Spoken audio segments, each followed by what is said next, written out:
찬송 1절 4절 찬송 후에 말씀 선포하겠습니다.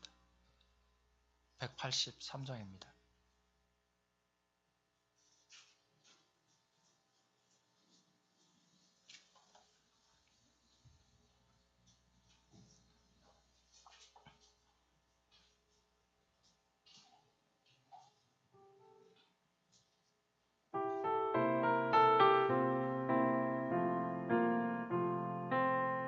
(183장이야) 빈들의 마른 풀같이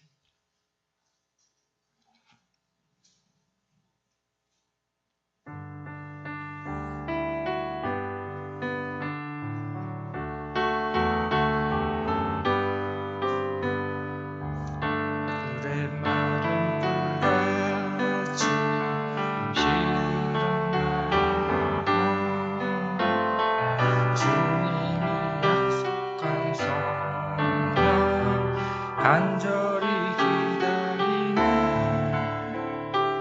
하늘의 메마른 땅에 단비를 내리시되 성령의 단비를 부어 새 생명 주옵소서. 4절 참되신 사랑의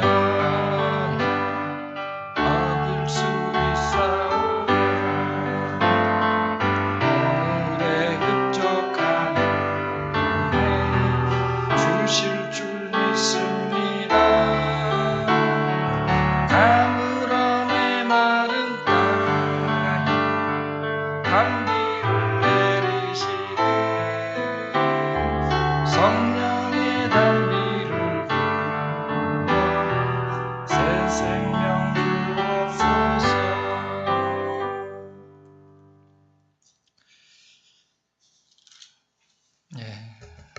여러분들은 이 찬송을 부르면서 어떠한 생각을 하셨습니까? 사람마다 다 느끼는 바가 틀렸으리라라는 생각을 합니다. 저는 개인적으로 제 삶을 뒤돌아봅니다.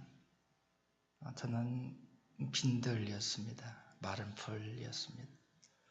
많은 삶의 고난을 겪었던 사람 중에 한 사람입니다.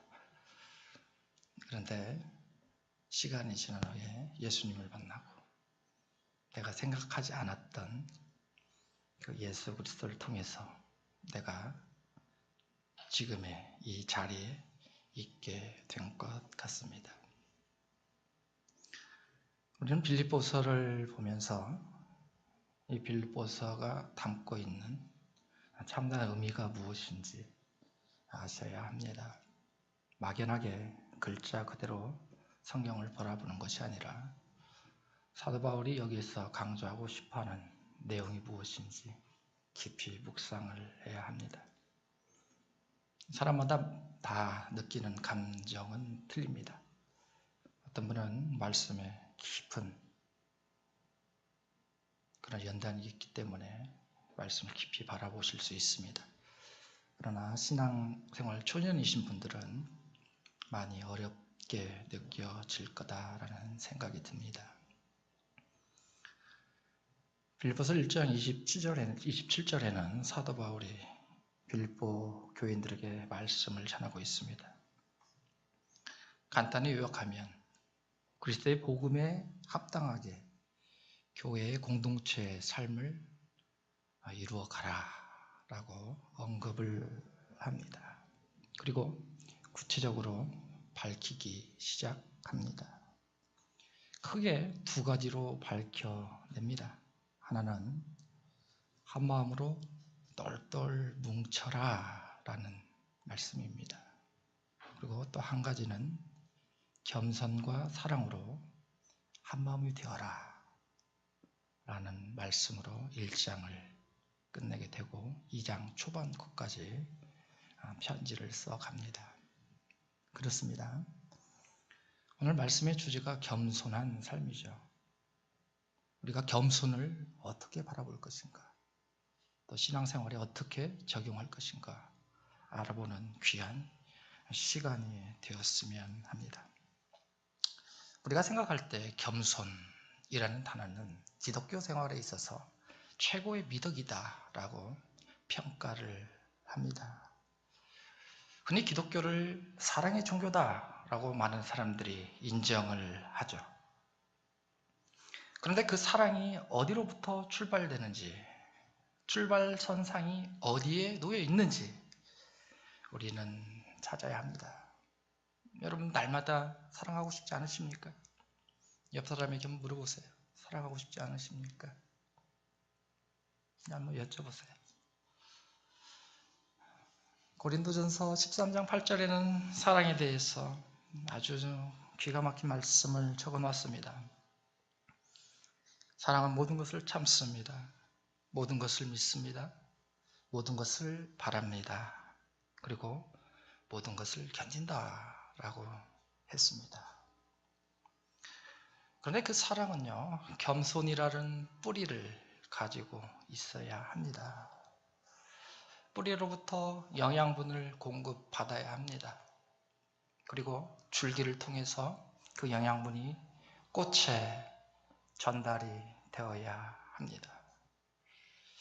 그랬을 때 그 꽃은 사랑스럽게 보일 수 있죠. 향기가 잔잔하게 풍겨져 나올 수 있습니다. 그런데 만약 그 뿌리가 잘라지거나 말라버리게 된다면 영양분을 제대로 공급할 수 없습니다. 그렇기 때문에 꽃은 아름답게 필 수 없게 됩니다. 그리고 곧바로 시들어 버리게 마련이죠. 겸손이라는 단어를 사전을 찾아봤습니다. 남을 존중하고 자기를 낮추는 태도다라고 되어 있습니다. 영어로 보면 modesty 또 humility 이렇게 두 가지로 네 가지 표현되는데요. 크게 이 두 가지를 성경에서는 사용을 하고 있습니다. 그런데 오늘 5절 말씀을 보십시오. 너희 안에 이 마음을 품어라. 이 품으라라는 동사는 기억하다라는 의미인데요. 너희 안에 이 마음을 기억하라라는 거예요. 제가 서두에서도 저번에 그 기억하다라는 의미를 말씀을 드렸죠. 기억과 생각은 다르다고 했습니다. 기억은요, 잊지 않고 계속 간절한 마음으로 생각을 해낸다라는 거예요. 그런데 오늘 5절 말씀에 보니까 너희 안에 이 마음을 기억하라. 그런데 그 마음이 무엇이냐? 바로 그리스도 예수의 마음이다 라고 되어 있습니다. 이 말씀만 보더라도 오늘 본문 말씀이 우리에게 던져주고자 하는 그 메시지가 얼마나 큰지 우리는 짐작할 수 있다라는 겁니다. 우리가 사랑의 꽃을 피워야 합니다. 그리고 우리는 겸손의 뿌리를 갖추어야 합니다. 그런데 뿌리만 있으면 안 되겠죠. 그 뿌리에 충분한 영양분을 공급해 줘야 됩니다. 그래서 바울은 그 뿌리에 영양분을 공급해 주기 시작합니다. 그 말씀이 바로 6절부터 11절까지입니다. 그래야 신앙생활에 있어서 겸손한 마음으로 사랑을 이루어갈 수 있습니다. 빌립보서에서 강조하는 공동체 생활을 회복할 수 있습니다. 여러분들 신앙생활에서도 아름다운 빛이 풍겨져 나올 수 있다라는 겁니다. 학자들은요, 6절부터 11절에 나와 있는 이 빌립보서의 말씀을 그리스도의 창가다라고 표현을 합니다. 신약성경에 나와 있는 모든 구절 중에 예수 그리스도를 가장 아름답게 시적으로, 노래적으로, 음율에 맞춰서 표현한 이 구절이 오늘 우리가 읽어 내려갔던 이 말씀입니다. 제가 왜 처음에 찬양을 부른지 아십니까? 이유가 있습니다. 분위기가 잔잔했죠. 이런 음악이 나오면 우리는 무엇인가 생각하게 마련입니다. 마찬가지입니다. 여러분들이 오늘 본문 말씀을 바라보실 때 그러한 시적인 감각, 또 그런 마음, 그런 감성정을 가지고 오늘 본문 말씀을 바라보셔야 됩니다. 그래야 본문 속에서 나타내고자 하고 예수님께서 우리에게 전하고자 하는 그 내용의 깊이를 깊이 묵상하실 할 수 있다라는 겁니다. 6절을 보겠습니다. 6절을 보니까 그는 근본 하나님의 본체시나 하나님과 동등됨을 취할 것으로 여기지 아니하시고 라고 되어 있습니다. 우리의 모범적인 예수 그리스도가 바로 이러한 절차를 밟아서 이 땅에 내려왔다라는 겁니다. 자기 뜻대로 자기가 원하는 대로 행동하지 않으셨다라는 겁니다. 오늘 본문 말씀에 분명히 뭐라고 되어 있냐면 하나님과 동등한 관계에 놓여져 있는 분이 바로 예수 그리스도다라고 되어 있습니다. 즉 이 말씀을 다시 생각해 보면요, 나 자신을 인간에게 내어준다. 즉 내가 소비하는 입장이 되어간다 라는 말씀으로 해석할 수 있습니다. 성장하는 하나님은요, 예수님은 자기가 모든 것을 차지하는 그 위치에 있지 않았습니다. 자기가 내려놓으면서 많은 사람들에게 많은 일들을 위해서 자기 자신을 스스로 내어주기 시작합니다. 이것을 오늘 성경에서는 자기를 비우셨다라고 표현합니다. 7절을 보면 나와 있습니다. 여러분, 이 말씀을 고린도후서 8장 9절을 보면 유사한 말씀이 있습니다. 우리 주 예수 그리스도의 은혜를 너희가 알거니와 부요하신 이로써 너희를 위하여 가난하게 되심은 그의 가난함으로 말미암아 너희를 부요케 하려 함이라 라고 되어 있습니다. 그렇습니다. 자신은 부유하신 분입니다. 그러나 그 부유하신 분이 스스로 소비하는 입장에 놓이게 된 겁니다. 누구를 위해서 그랬습니까? 죄인된 우리를 위해서 스스로 소비를 하기 시작한다라는 겁니다. 다시 생각해보면 예수님께서는 완전하신 분이지 않습니까? 그러나 완전하신 분이 어떻게 하고 있습니까? 가난한 상대방에게 자기 모든 것을 던져주고 있습니다. 이러한 입장을 오늘 성경에서는 예수님께서는 자기를 종의 형체를 가지셨다라고도 표현합니다. 여러분, 종을 한번 생각해 보십시오. 종이 어떤 사람입니까? 종은요, 자기 생각이 없어요. 종은요, 선택이 없어요. 그냥 단지 주인의 소유물 밖에 되지 않다라는 거예요. 주인이 그 종에 대해서 생사 여탈권을 다 가지고 있습니다. 종은 주인이 명령한 대로 쫓아가며 따라갈 뿐입니다. 주인이 원한다면 그 기쁨을 위해서 언제든지 희생할 준비가 되어 있습니다. 그것이 종입니다. 이런 명백한 이유 때문에 예수님께서는 모든 인류를 위해서 자신을 내려놓기 시작한다는 겁니다. 명백한 목적이 있습니다. 자신의 권리, 특권 다 버리셨다는 거예요. 그런데 이 땅에 오셨을 때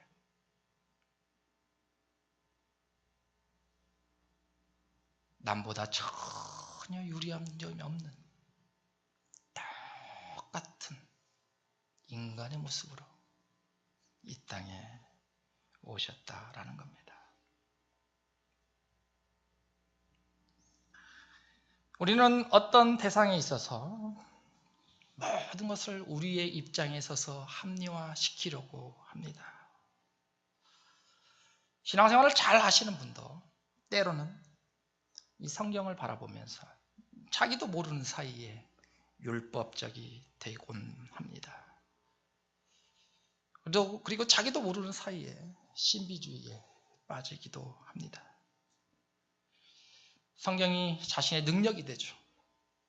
자신의 권력이 되기도 합니다. 예수를 믿음으로써 합리화를 시키죠. 그리고 자기를 계속 주장하며 옳다라고 나타내기 시작합니다. 다시 말하면 자기 자신을 위한 능력의 창고다, 이렇게 표현하기도 합니다. 이것은 옳지 못한 신앙생활입니다. 우리의 중심에 있어서 올바른 신앙생활은 바로 예수님께서 우리의 주인이 되어야 한다는 겁니다. 그렇기 때문에 예수님을 어떻게 이해하느냐, 예수님을 어떻게 바라보느냐, 그 관점이 바로 우리 앞길에 놓여져 있어야 된다는 거예요. 무엇을 위한 예수 그리스도가 수단이나 방법이 되어서는 안 된다는 겁니다. 장소가 되어서도 안 된다는 거예요. 내 유익을 위해서 하나의 도구가 되어서 결단코 되지 않는다라는 것입니다. 그런데 우리는, 저도 마찬가지입니다. 신앙생활에 있어서 예수님을 나의 삶의 도구로 사용하기 시작합니다. 예수님은 자기를 다 비우셔서 종의 모습으로, 사람으로 이 땅에 오셨습니다. 사람이 된 것을 한번 생각해 보십시오. 예수님은 신이십니다. 하나님이세요. 신적인 권위를 다 포기하셨다라는 거예요. 그리고 피조물의 상태로 내려오셨습니다. 왜 그랬습니까? 단어는 간단합니다. 바로 섬김이죠. 자기가 내어주기 위해서, 인류를 구원하시기 위해서 섬김의 상태로 이 땅에 오신 거예요. 그래서 마가복음 10장 45절에 예수님께서 말씀하시지 않습니까? 인자에 온 것은 섬기를 받으려 함이 아니라 도리어 섬기라고 자기 목숨을 많은 사람들의 대속물로 주려 함이다 라고 표현합니다. 그렇습니다. 예수님께서는 계속해서 자기 자신을 철저하게 낮추십니다. 나의 상황과 예수님의 상황, 나의 위치와 예수님의 위치, 우리는 생각해 봐야 합니다. 8절을 보니까 사람의 모양으로 나타나사 자기를 낮추시고 죽기까지 복종하셨으니 곧 십자가에서 죽으십니다 라고 되어 있습니다. 그렇습니다. 예수님은 계속 내어주고 섬기면서 자신을 철저하게 낮추면서 십자가의 고난으로 죽임을 맞으셨습니다. 그런데 많은 사람들이 예수님께서 십자가를 지시기 위해서 이 땅에 오셨다라고 생각하시는 분이 있어요. 그건 잘못된 생각입니다.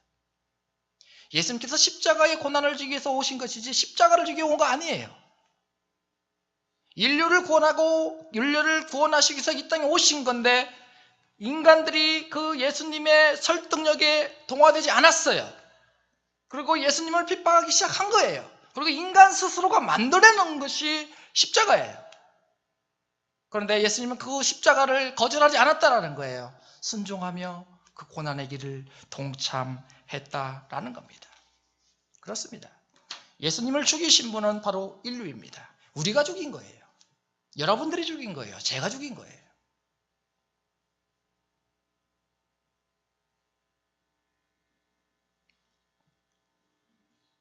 예수님은 계속 낮추십니다.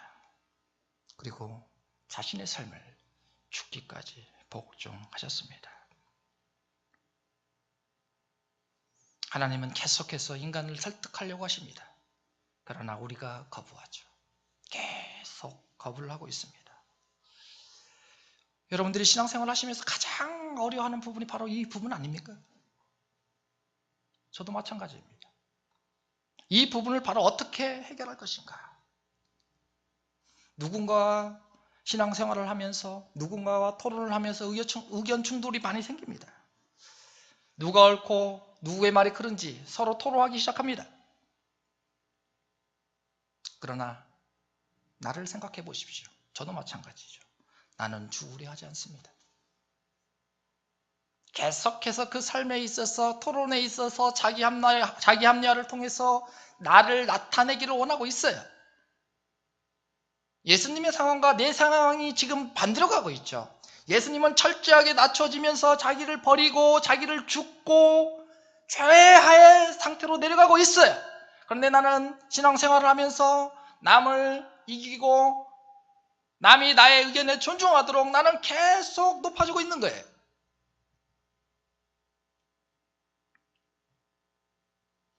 우리는 죽어야 됩니다. 나 자신을 죽어야 됩니다. 이 죽음이 성경 한 번 읽는다고 됩니까? 기도 한 번 열심히 했다고 해서 됩니까? 하루아침에 될 리가 없어요. 제가 여러분들에게 매일 2장씩 성경 말씀을 읽으라고 묵상하라고 전해주지 않습니까? 여러분 그걸 우습게 생각하지 마세요. 그 말씀을 통해서 여러분들은 죽을 수 있다는 거예요. 그 말씀을 아침에 묵상함으로 해서 내가 오늘 하루 어떻게 죽을 것인지 연습을 할 수 있다는 거예요. 그 마음은 곧 내가 예수 그리스도의 마음을 담고 내가 철저하게 낮아지면서 겸손한 삶을 살아갈 수 있는 기본 틀을 만들어갈 수 있다는 겁니다.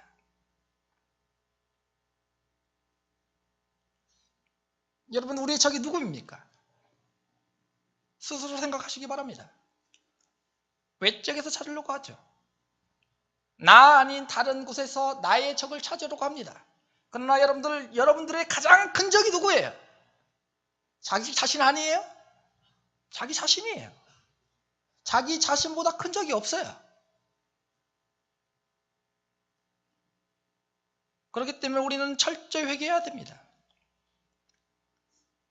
하나님의 일을 섬기는 데 제대로 역할을 하기 위해서 내가 죄인이라는 사실을 늘 점검해야 합니다. 그리고 늘 확인해야 합니다. 우리는 이러한 모습 속에서 항복해야 된다는 거예요. 항복이 없으면 이루어갈 수 없습니다. 철저하게 성경 앞에 예수 그리스도 앞에 자신을 죽여가며 항복하십시오. 그랬을 때 여러분들은 겸손을 찾을 수 있게 됩니다. 여러분 기도할 때도 생각해 보세요. 여러분들 어떤 기도 많이 합니까? 기도에 대한 보상을 바라보지 않습니까? 내가 어떻게 해줬으면 좋겠다. 내가 시험에 합격했으면 좋겠다. 내가 물질로 풍부했으면 좋겠다.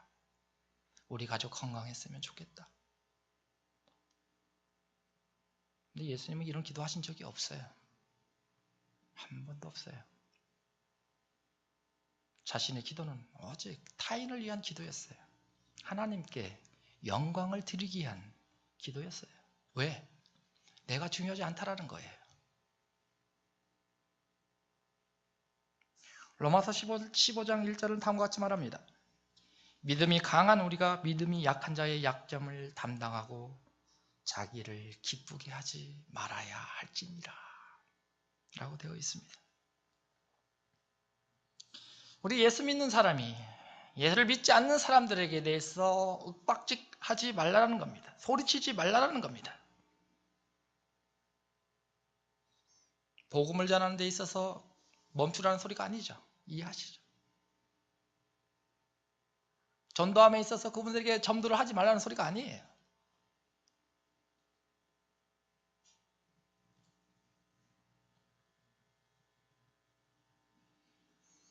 우리는 계속 이러한 마음을 가지고 내가 죄인 되었음을 고백하십시오.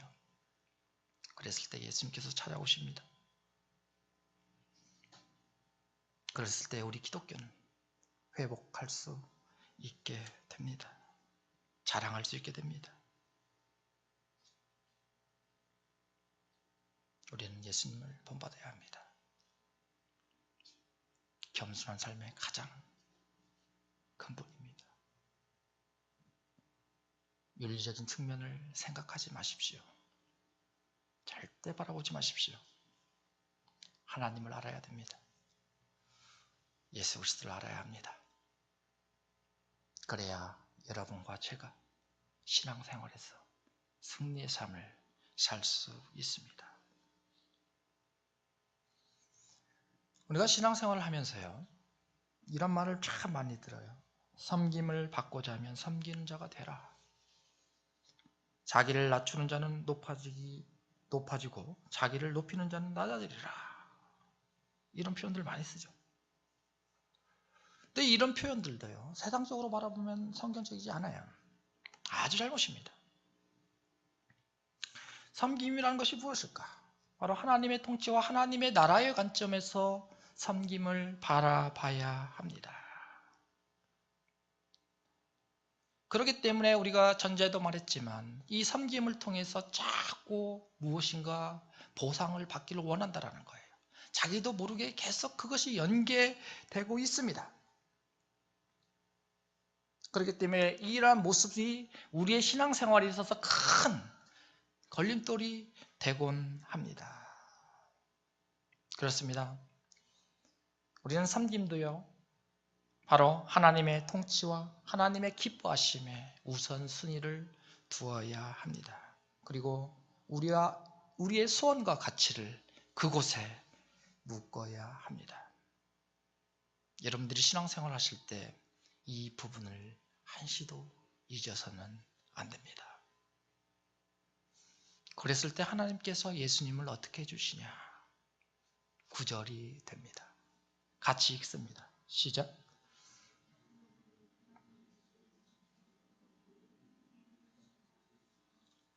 그렇습니다. 예수 그리스도께서 철저하게 자기 자신을 낮추고 이러한 삶을 살아가니까 이 길을 통해서 하나님께서 예수 그리스도를 모든 이름 위에 뛰어난 이름으로 높여주시게 된 겁니다. 여러분, 오늘 우리 찬양하지 않았습니까? 모든 이름 위에 뛰어난 이름. 여러분, 모세를 생각해 보세요. 모세가 출애굽하기 전에 애굽으로 가지 않습니까? 애굽 땅에서 나올 때 모세는 80대 노인이에요. 그러나 성경을 잘 보면 많은 애굽인과 많은 이스라엘 백성이 모세를 두려워하더라 라고 되어 있습니다.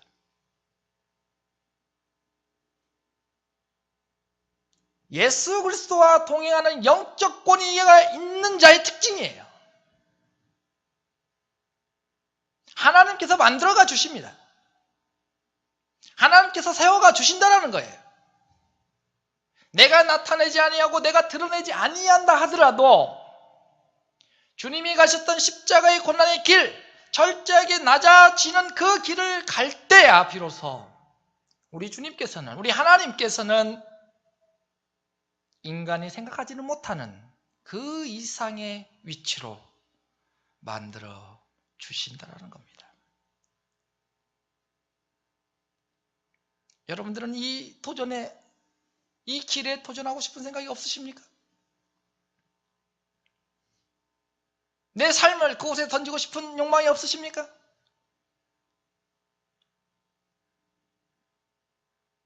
내 욕심을 쫓아갈 것인가? 내 유익을 쫓아갈 것인가? 하나님의 유익을 바라볼 것인가? 어느 길로 쫓아갈 것입니까?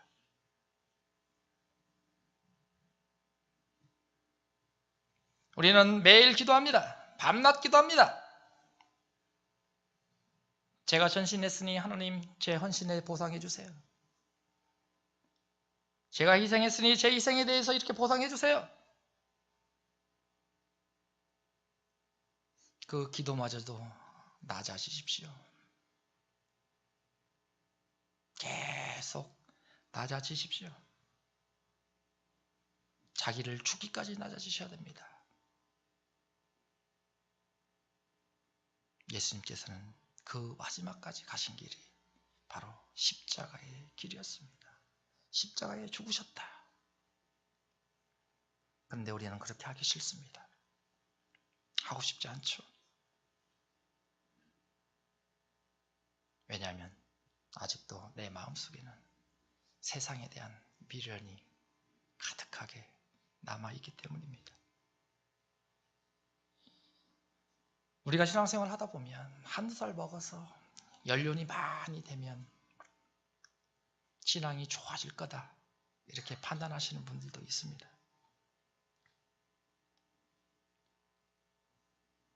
그러나 그걸 가지고 신앙의 성장을 찾아갈 수 없습니다.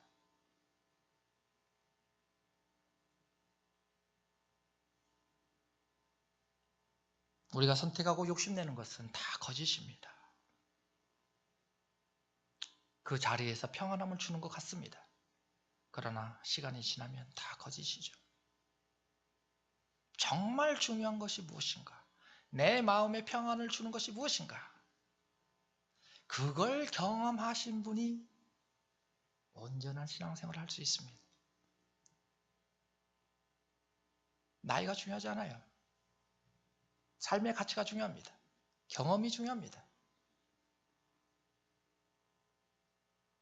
그랬을 때 그 경험을 하신 분은 이제 성경을 보기 시작합니다. 그리고 하나님의 말씀을 따라 쫓아가기 시작합니다. 그분은 변화된 삶을 살기 시작합니다. 왜? 중요한 게 무엇인지 알기 때문이죠. 한시도 기도를 하지 않으면 안 돼요. 하루라도 내가 성경을 보지 않으면 안 된다라는 거예요. 왜? 성령께서 동행하시면 아는 거예요. 성령께서 함께 하시면 아는 거예요.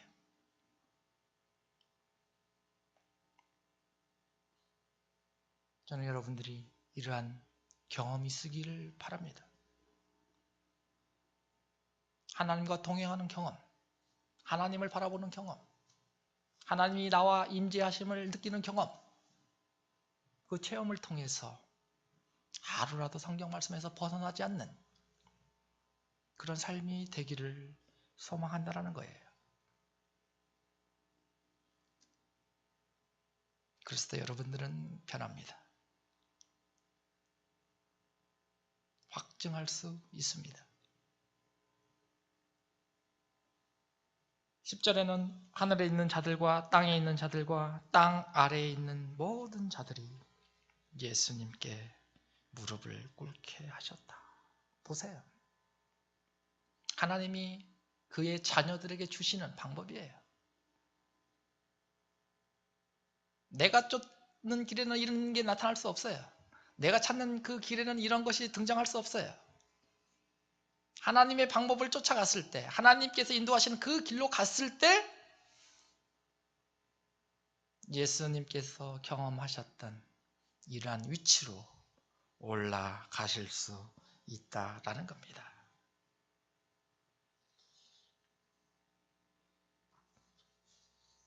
여러분, 예수님은 분명히 인간으로 오셨습니다. 근데 우리가 왜 예수님을 통해서 구원을 얻습니까? 답이 여기 있지 않습니까? 주님께서 이 길을 가셔서 그 자리에 올라가셨기 때문에 우리가 그를 통해서 구원을 얻을 수 있는 겁니다.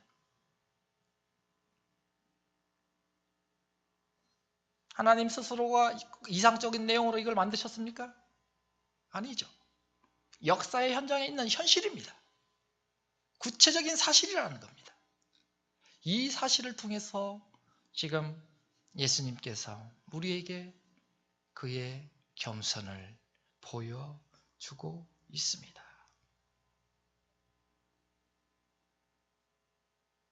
하나님께서 우리에게 보내주신 목적, 예수 그리스도를 보내주신 목적, 에베소 1장 3절을 보면 자세하게 등장합니다. 찾아봅니다. 에베소서 1장 3절입니다. 310면입니다. 같이 읽겠습니다. 시작. 찬송하리로다. 하나님 곧 우리 주 예수 그리스도의 아버지께서 그리스도 안에서 하늘에 속한 모든 신령한 복을 우리에게 주시되 곧 창세전에 그리스도 안에서 우리를 택하사 우리로 사랑 안에서 그 앞에 거룩하고 흠이 없게 하시려고 그 기쁘신 대로 뜻대로 우리를 예정하사 예수 그리스도로 말미암아 자기의 아들들이 되게 하셨으니 이는 그가 사랑하시는 자 안에서 우리에게 거저 주시는 바 그의 은혜의 영광을 찬송하게 하려는 것이라. 그렇습니다. 오늘 본문 말씀 11절을 이 문장과 비교를 한번 해보시기 바랍니다. 6절과 비교를 해보세요. 모든 입으로 예수 그리스도를 주라 시인하여 하나님 아버지께 영광을 돌리게 하셨느니라. 예수님께서 겸손한 삶을 가셨던 그 목적은 바로 여기에 있습니다. 하나님께 영광을 드리기 위해서 이 겸손한 삶을 사신 거예요. 자, 그런데 에베소서 1장 6절에도 보니 뭐라고 되어 있냐면, 이는 그가 사랑하시는 자 안에서 우리에게 거저 주시는 바 그 은혜의 영광을 찬송하게 하려 한다라고 되어 있습니다. 그렇습니다. 예수님께서 가셨던 길도 결국은 하나님의 영광을 위해 가신 겁니다.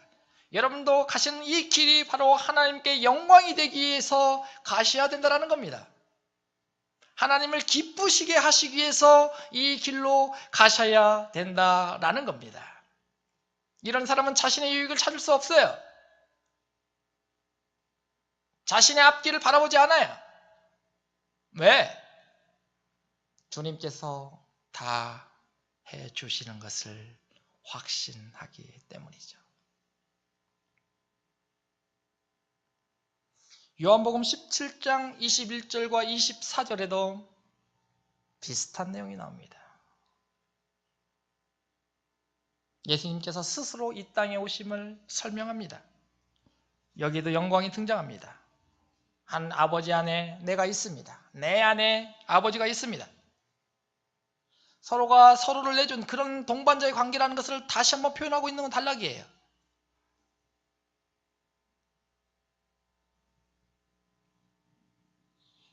그런데 하나님은 쫀쫀한 분이 아니시죠. 작은 걸 내주지 않았습니다.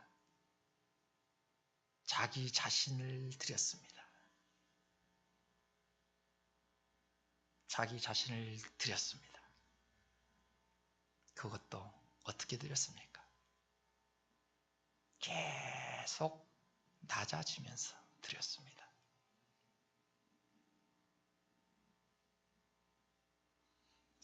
저는 이 말씀을 준비하면서 많은 걸 생각했습니다. 많이 어려운 내용이죠.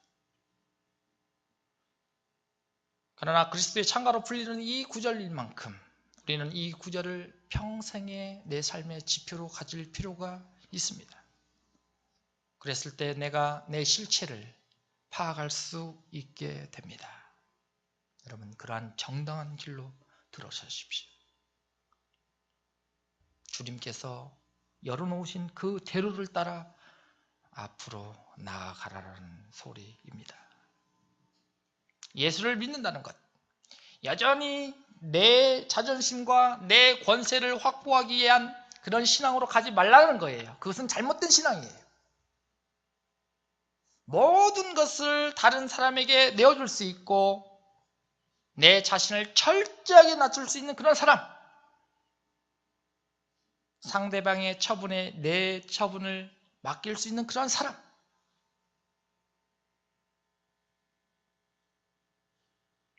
십자가에서 죽을 수 있는 사람만이 가능합니다.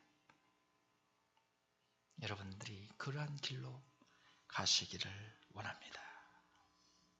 이 길은